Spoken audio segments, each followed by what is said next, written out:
Accessing library computer data.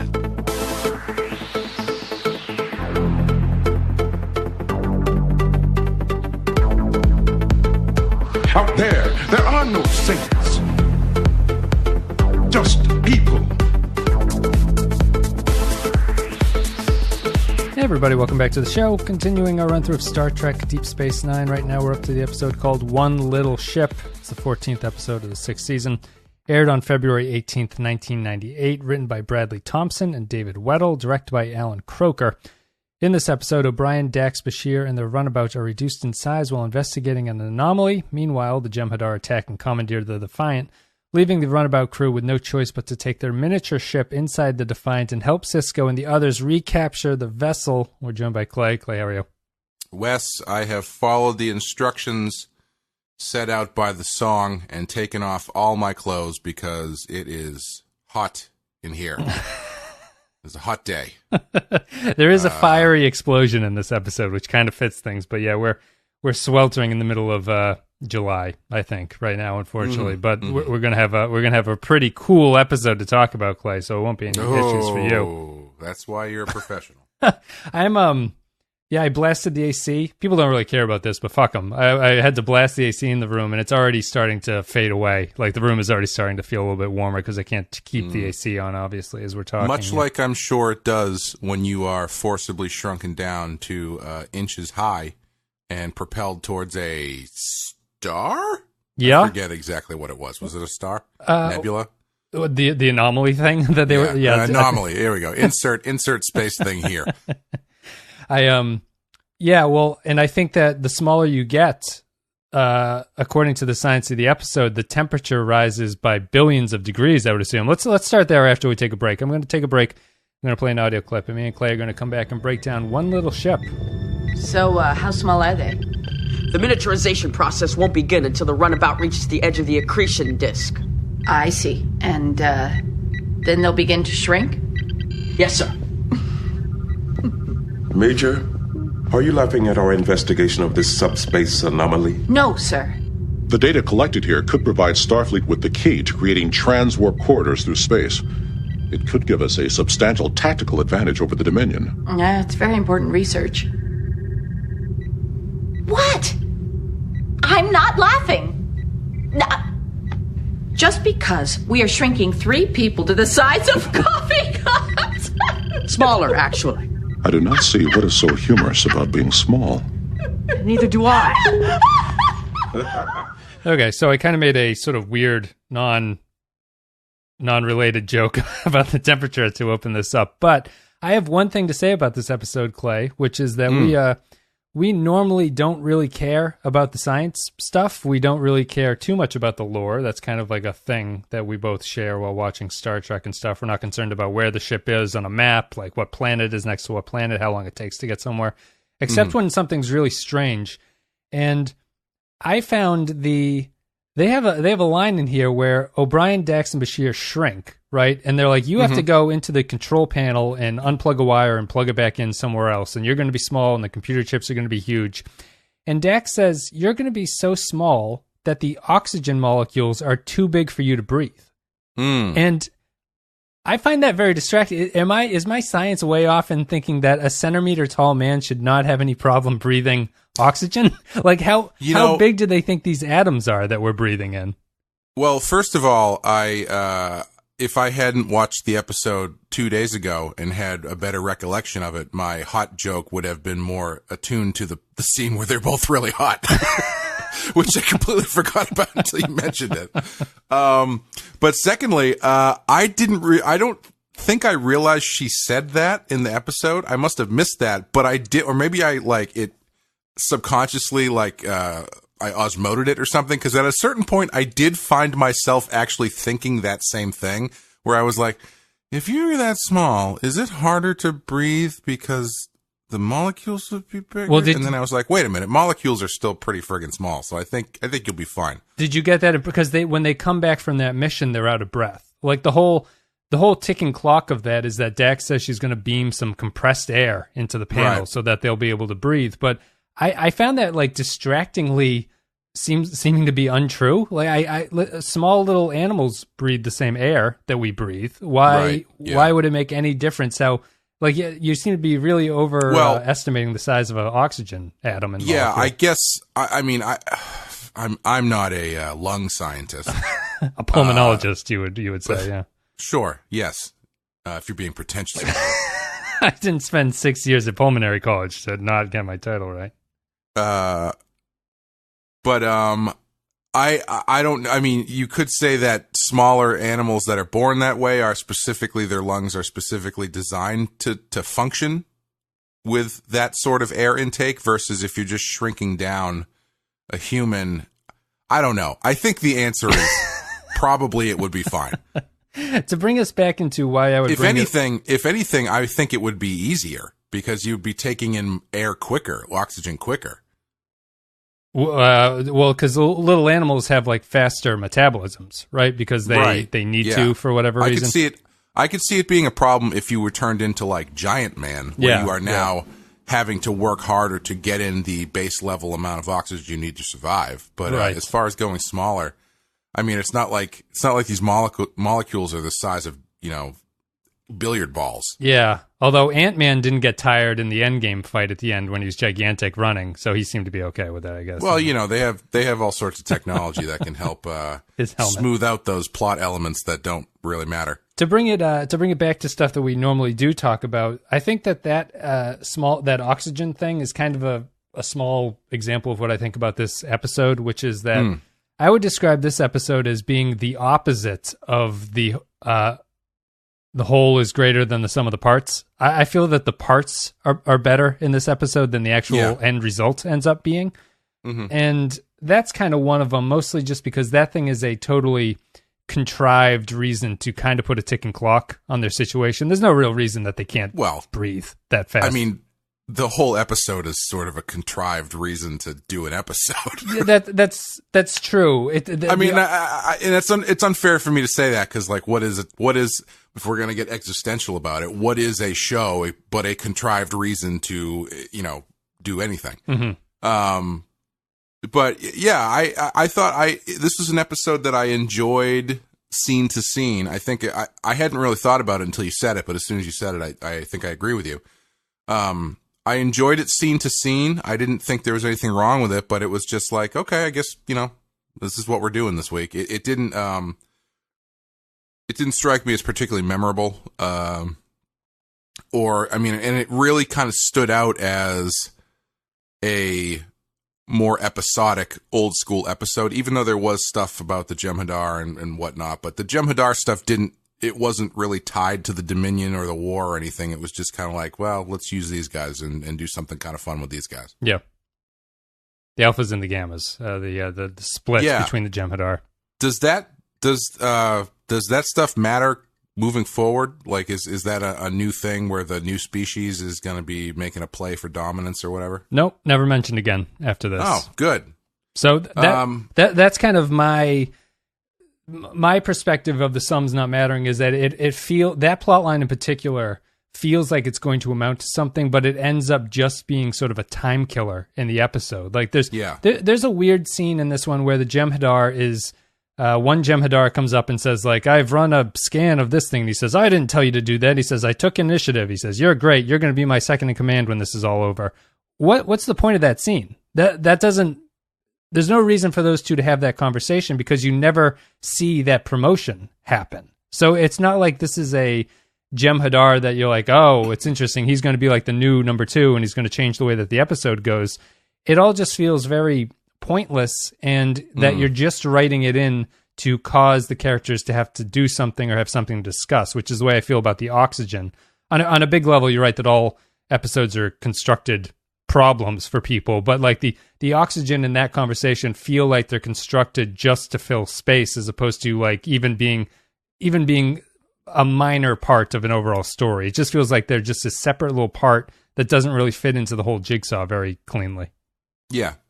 The the thing with the species and any arguing about that stuff is just in service of the the new young guy seems to think he knows everything, but it's the old guy who actually knows how things are run, plot line. And, that's about it. Which I was thinking as I was watching, has there ever been a story where a new young guy comes in to take over for the older guy, and the young guy actually is better at his job than the old guy? Moneyball. Because it's always Moneyball. Yeah, that's about it. Yeah. But it's always the young guy comes in and looks like a complete asshole. Yes. Yeah, I watched recently that Kevin Costner, Woody Harrelson movie Highwaymen on Netflix. Any good? Got terrible reviews. It's not great. It's how do I put this? It has I feel like it is a very specific algorithmic movie for a very specific demographic, in that the movie is about an older law enforcement agent basically just telling young people that they're stupid the entire time in the service of trying to hunt down two other young people who are very dangerous, who he then murders very violently with a machine gun. Mm-hmm. So take from that what you will. Yeah. But that's what it was. It was like 2 hours of Kevin Costner knowing better than the young people, which gets kind of tiring after a while. Yeah, sure. And this one kind of reflects that, or at least it's the same trope of the older Jem'Hadar, who's going to retire because he's 20 years old or whatever at this point. He's a respected elder. Has the young hotshot come in, and it's just, maybe it would have amounted to something if they ever come back to this. They don't, and I don't even actually know what the point of that conflict is between the Jem'Hadar in this episode. It doesn't amount to much of anything. Yeah. Like it fills screen time because these two are having sort of a bickering conflict between each other. And the only thing I will say is that I do love the ending where they shoot the older Jem'Hadar after they finally fight back and they retake the Defiant and he dies leaning against the warp core. That was almost like unintentionally brilliant on some level, because he was saying victory is life and he had lost and then he died, which was kind of a cool twist. And I assume that's intentional, but I don't know if the whole plot was worth getting to that point. But it was like a clever little spin on a species saying something that's always their motto. And then because they did not complete their motto, the bad result happens. And I just thought it was kind of a neat take on that kind of like catchphrase for a species. Yeah, I also liked, I liked that they, as much as I can remember, kind of forewent the any Cisco having mutual respect for the older Jem'Hadar or whatever. Mm-hmm. It was just like they were just enemies. And then when Cisco got free and he was like, yeah, he should have listened to you. You should have killed me. Now I win. You're dead. Yeah. They had that really, I think actually thinking about the episode more makes me dislike it a little bit more, but they had an incredibly clunky scene where the older Jem'Hadar takes Cisco to the engine room and Cisco's like, so what's the plan here? And the Jem'Hadar's like, Bob is the worst. He's this new Gamma guy and everything, like this new Alpha Jem'Hadar, and they're just screwing everything up. I really hate him. I would love to get rid of him. And Cisco's like, anything else? And he goes, I've told you enough. Listen, I know we've just met, and it's not the best circumstances, but can I vent to you for 1 second? Oh, my God. I can't believe it. It was just... It's a lot of writing like that. This is written by Bradley Thompson and David Weddle, who took over for Robert Hewitt Wolf, who left at the end of last season. They were writers before that, but they became staff writers at this point. Really up and down writing duo for this point going forward. They also wrote that Keiko Gets Possessed episode, if you remember that one. So there's definitely the Power Wraiths. Yes. That was the introduction of the Power Wraiths. Oh, right. Yeah, okay.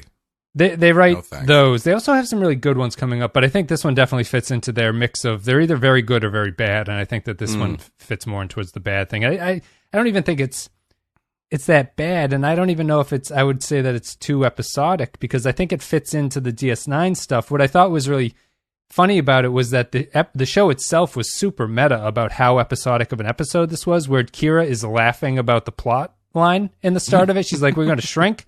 We're going to be tiny. We're going to be tiny like this midget Ferengi over here. And Nog's like, hey, don't talk about me like that. But you're going to be tiny like this fucking small piece of shit guy over here? But it's and Cisco's log, I think, is just like, this is a nice break from the war. We're going to do this for 45 minutes. It's just kind we're of going to strange. miniaturize Bashir and O'Brien, and we're all going to laugh at them after it happens. And and I thought it was fine. It just it felt like it felt like a little bit of a, I don't want to say pointless, but I just feel that the parts of the episode didn't come together. You can say it. I can say it. Yeah, it was fine. It was a less annoying version of the one in TNG when they all turn into like 12-year-olds.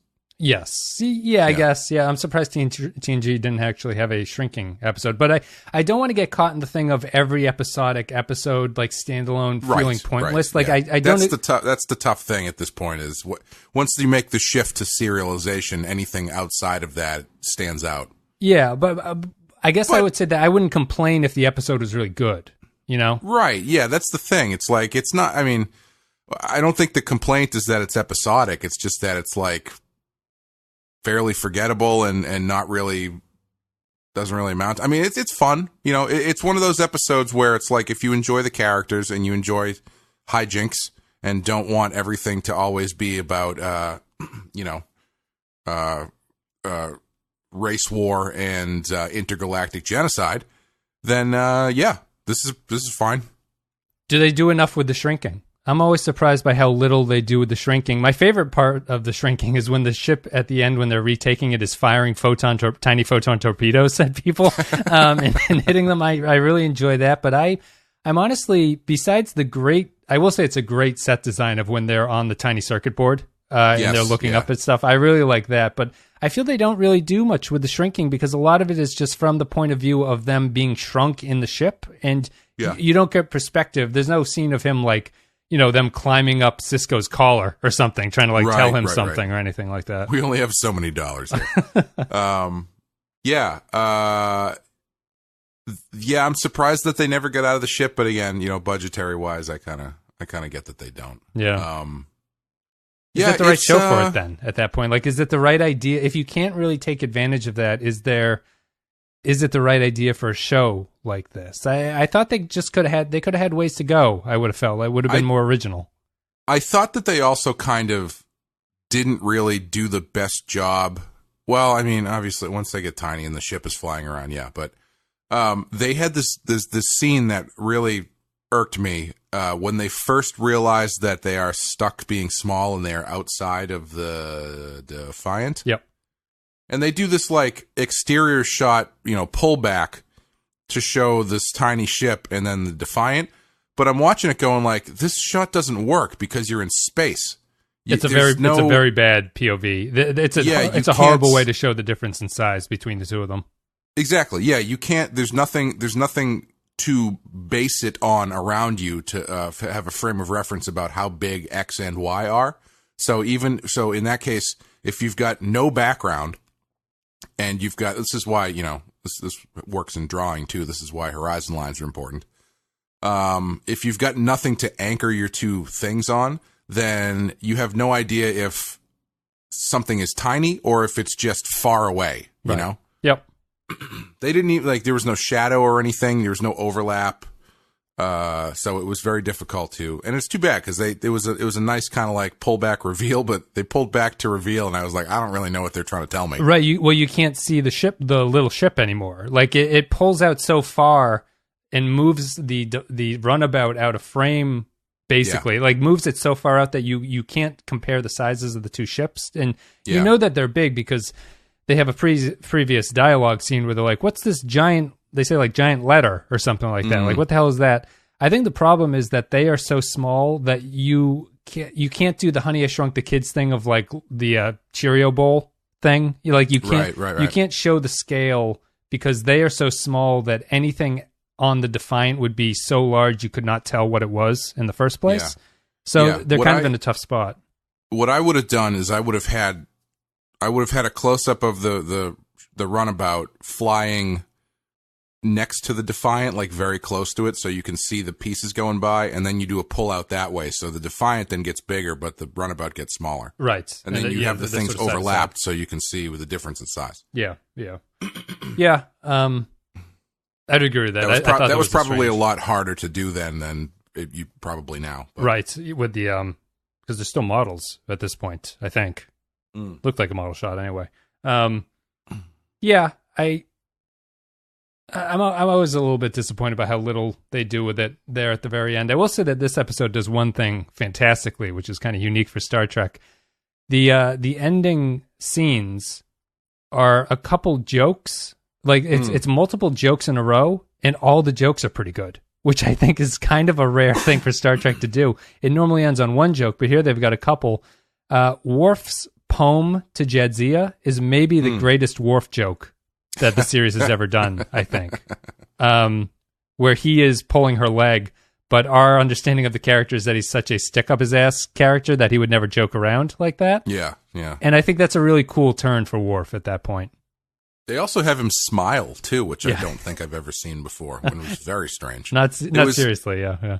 Worf smiling is as strange to me. It's one of those things that you don't think about because you've never seen it, but then when you do see it, it's very off-putting. Much like, I believe I mentioned this in the podcast about this as well, how off-putting it was to see Chewbacca's hands in The Force Awakens. Because if you've never seen Chewbacca's hands, if you had to tell me what his hands look like right now, you could not tell me what they look like. Right. But then they needed a shot of him setting a bomb in The Force Awakens, so they do this close-up insert shot of his hands, and it was very distracting.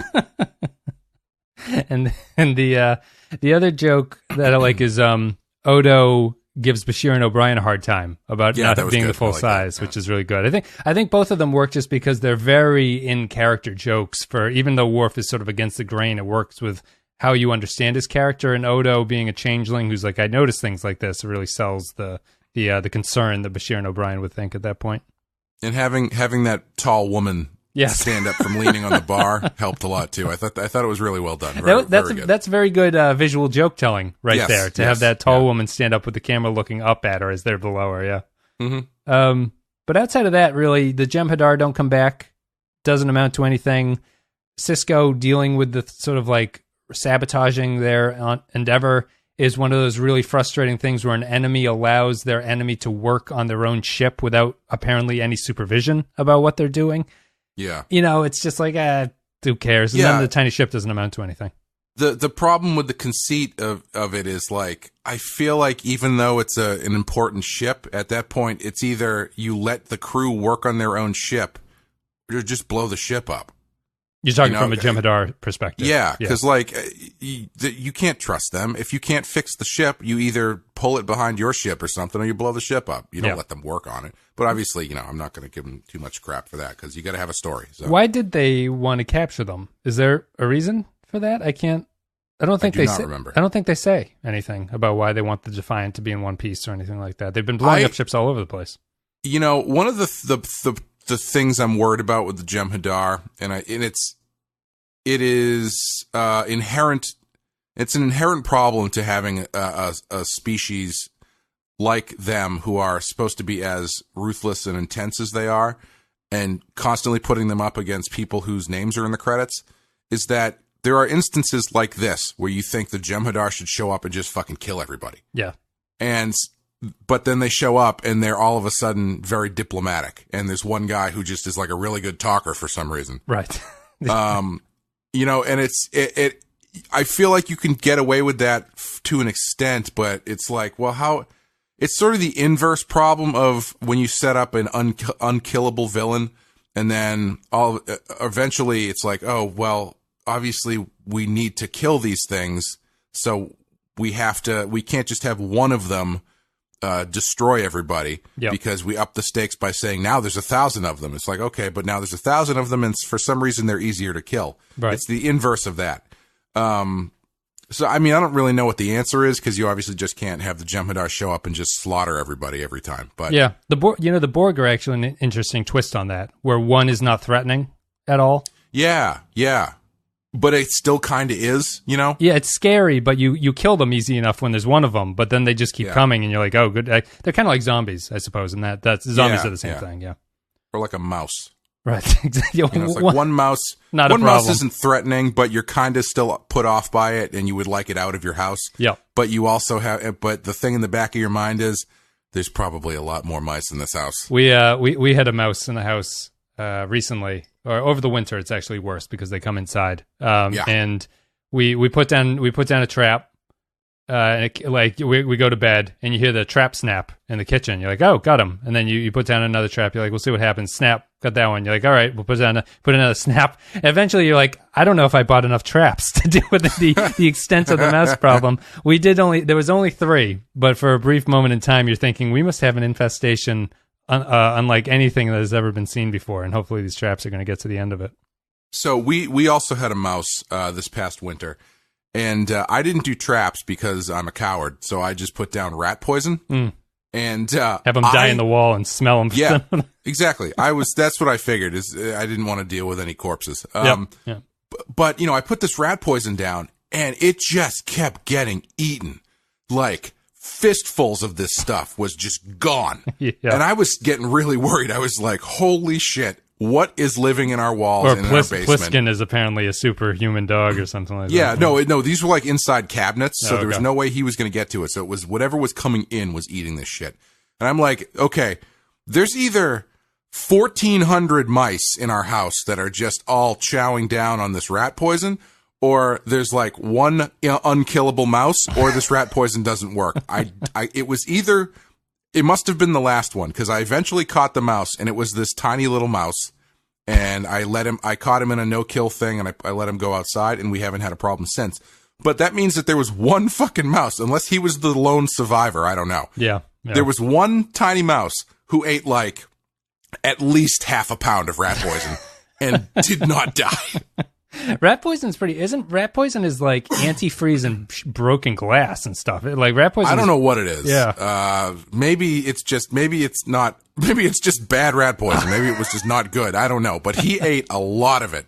Unless he was just, the haggard survivor of after I had killed his family or something. I don't know. Yeah, the rat poison factory, the guy's like, oh shit, that last batch mixed up the powdered sugar with the arsenic. I wonder what's gonna happen. What's gonna happen here? Do we have anything else to talk about with... I don't think I have anything else to talk about with One Little Ship, really. It's a whatever kind of episode. Did you have anything you want to say? Not really. I think we covered it all. Yeah.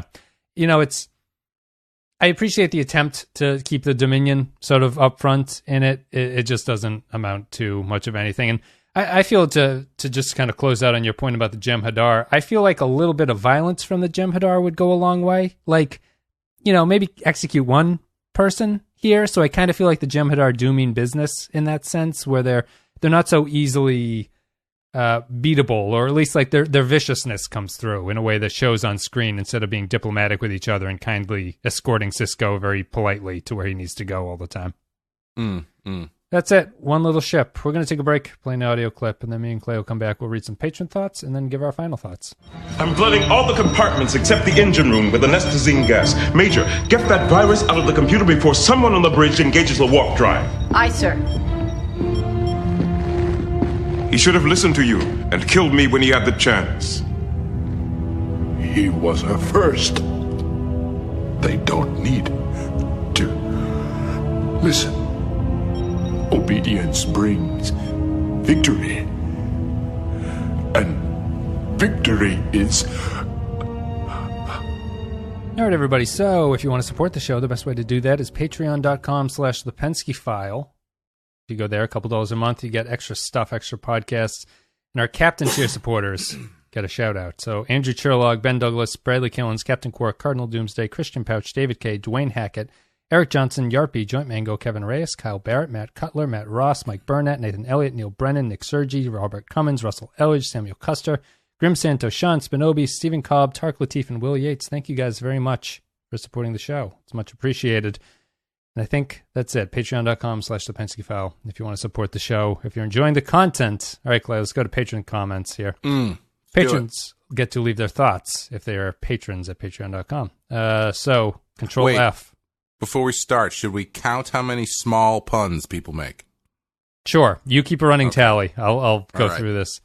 One Little Ship. Fantastic voyage, Star Trek style. And after the last weighty tour de force, it was nice to be sure that we were back in our sci-fi universe. Oh, this is Matt Ross, by the way. But it was beyond preposterous. I mean, torpedoes like spitballs. Shouldn't the phasers and torpedoes blow holes in people? No one notices the shuttle or its exhaust trail. Whatever. It's ridiculous in every scene. Poindexter G says, One Little Ship. Sometimes you just got to embrace the absurd. That might be that might be a better. That might be a pretty good. I think I should have just read that for the podcast. I think that's a fairly good point. Not that it sounded condescending, but that's a very good synopsis of the episode, I guess.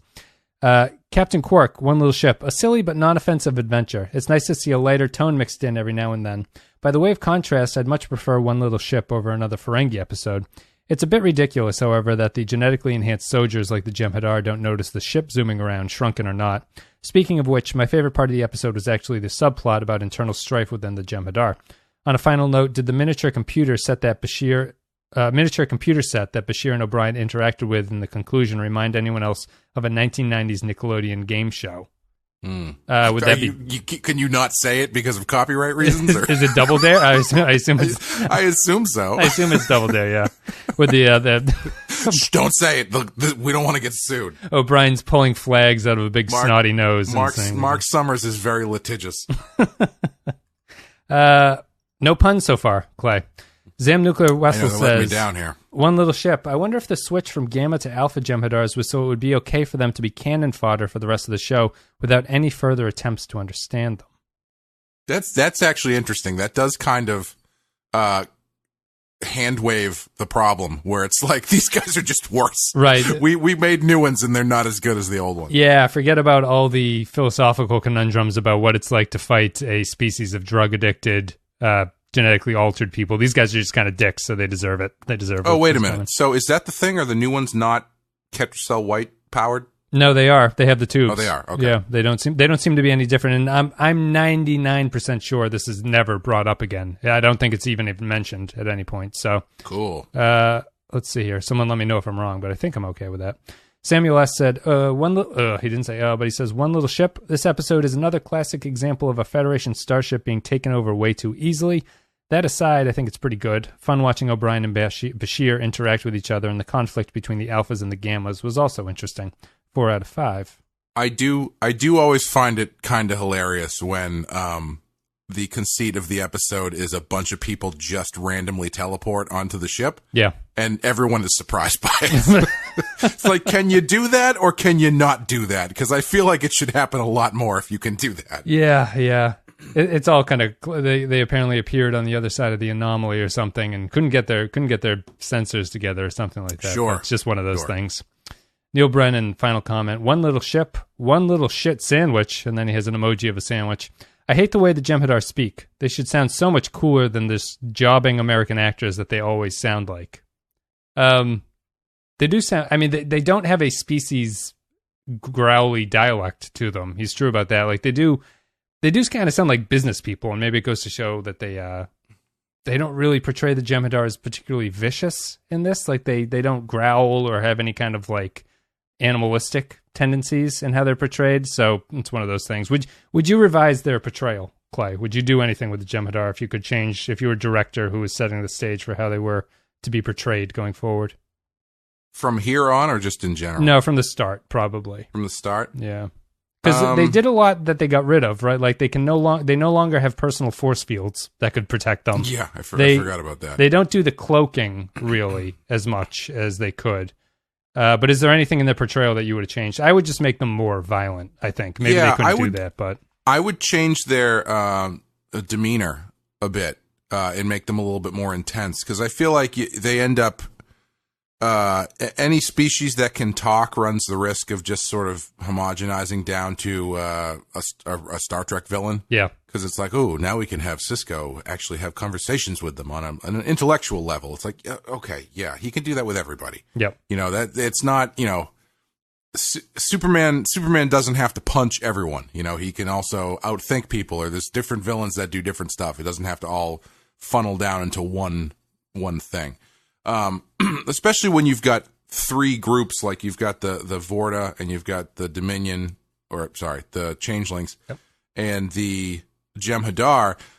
I feel like they should be a little bit more, they should be a little bit more distinctive, because the Vorta and the Changelings they've done a pretty good job in making them fairly unique. But I think having the Jem'Hadar be much more of a Those other two groups are a lot more calculating and thoughtful. Yep. And not that the Jem'Hadar shouldn't be that, but you can be calculating and thoughtful, but also aggressive. Yeah, sorry, go ahead. I was just going to say, and they seem to have dialed back the aggression on the Jem'Hadar quite a bit. I would rate them like pit bull attack dogs, where when they're sort of out and doing their job, they're like sort of crazed and like they're sort of like scary violent, sort of. Not to denigrate pit bulls, but the contrast would come when the founders are around. They're like a totally obedient puppy that sits by them. You know, like the founders have this control over them that no one else does, and so when the founders are around, they're very stoic and everything like that, and they kind of sit and they don't speak. But when they're on their own, they're just kind of like sort of high energy animals, basically, that are like frightening to see. Now they're like attack pit bulls, where when you put them into the pit for the dog fight, instead of going nuts, they kind of go, "What is this life to be a pit bull, chained to the will of my master, when all I want to do is roam free?" Be happy. Yes. I've written a PhD dissertation on the wrong of genetic engineering, and I'd like to read it now. But that would be my change, is just to make them a little more violent in that way. I would like to also say I'm very disappointed in the tiny amount of jokes that we got. Tiny being 0, and it has really reduced my level of respect for you people. I think it's an episode that people don't care about. Maybe would be a way to look at it. People didn't even care enough to make puns. Well, you don't have to think so little of it to not even make a joke. That's true. You guys have small, shrunken, miniature, mini. I think little, that's it. Yellow, Newport. Thank you, patrons, for your comments. Thank you for supporting the show. Clay, what are you going to give this one on our scale of 1 to 5? 3. Okay. It's not I wouldn't call it a 2. I don't know. I don't even know what a 2 is anymore. Mm-hmm. I'd call this a 2, I think. I'm 2.5. I'm 2 hours into Apocalypse Now of Up the River of Star Trek at this point, where I'm like, I've got the puppy inside my flak jacket and I've got my paint on and I don't even know what's going on anymore. Yeah. I guess the closest, the 3 that we had before was the Magnificent Ferengi one, which is the Ferengi and Iggy Pop, where they had to rescue Quark's mother. Mm-hmm. We gave that a 3. I still feel that's a good representation of a 3, I think, which is, I probably have more problems with this one than I did with that one, even if I maybe... I don't know. It's tough. I mean, the rating thing is always up in the air. I think I'm going to give this a 2, is what I'm saying. And I think that it's slightly subpar for like an average episode of the show at this point. Yeah. Just a lot of...